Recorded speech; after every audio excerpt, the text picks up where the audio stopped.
Hi friends, today I'm going to read The Biggest Snowman Ever by Steven Kroll and illustrated by Jenny Bassett.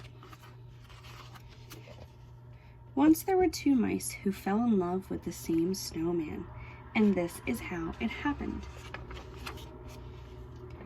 On a bright winter day, the mayor of Mouseville announced the town snowman contest. Whoever makes the biggest snowman will win a prize, he declared. All the mice were excited. The judging of the contest will take place in 2 weeks, said the mayor. Good luck to all of you. I'm going to make a really big snow princess, said Penelope. I'm going to make a really big snow Martian, said James. I'm going to make the biggest snowman ever, said Clayton. The house mouse. His friend Desmond, the field mouse, frowned. No, you're not. I'm going to make the biggest snowman ever. Oh, yeah, said Clayton. Oh, yeah, said Desmond. That night it snowed and snowed. Huge drifts covered driveways, roads, and fields. It was the perfect beginning for a snowman contest. In town, Penelope began her snow princess, and James began his snow Martian. Out in the country, Clayton and Desmond began their snowmen. Clayton made a snowball and rolled it along the ground. The more he rolled it along the ground, the bigger it got. Before long, he had a large base for his snowman. Not very far away, Desmond did the same. The next day, Clayton made a huge snowball for his snowman's belly. Not far away, Desmond did the same. That night, Clayton brought his dad out to see his snowman. Dad scratched his head. I don't know, son. It's going to be big, but I'm not sure it will be the biggest. Clayton smiled up at him. I'm just getting started, he said. Dad whispered in his ear, if you want to work faster, use a wheelbarrow to carry the snow. A little later, Desmond brought out his Uncle Vernon. I don't know, said Vernon. It's going to be big, but will it be the biggest? Desmond smiled. I'm just getting started, he said.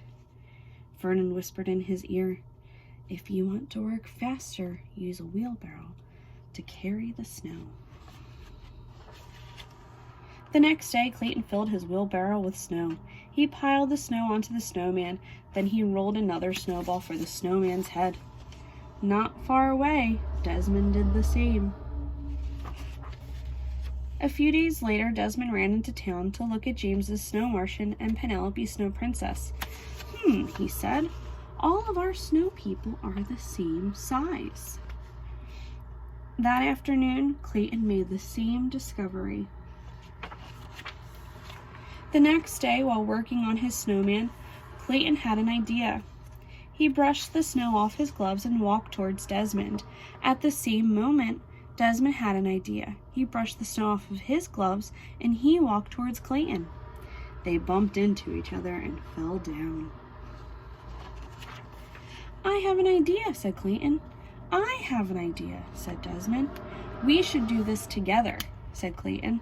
No one said we couldn't, said Desmond. First, they rolled each part of Desmond's snowman over to the middle of the field. Then they rolled each part of Clayton's snowman over.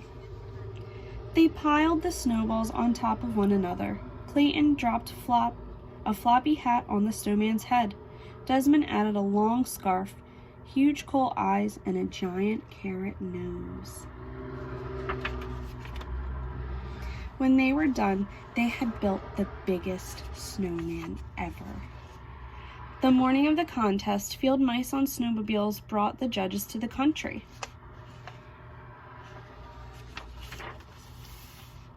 You both win the prize, said the mayor, handing Clayton and Desmond a large wedge of Swiss cheese. Let's let the celebration begin. Everyone gathered and danced around the snowman, drinking hot chocolate and eating donuts. We did it, said Clayton and Desmond, jumping up and down. We did it together. The end.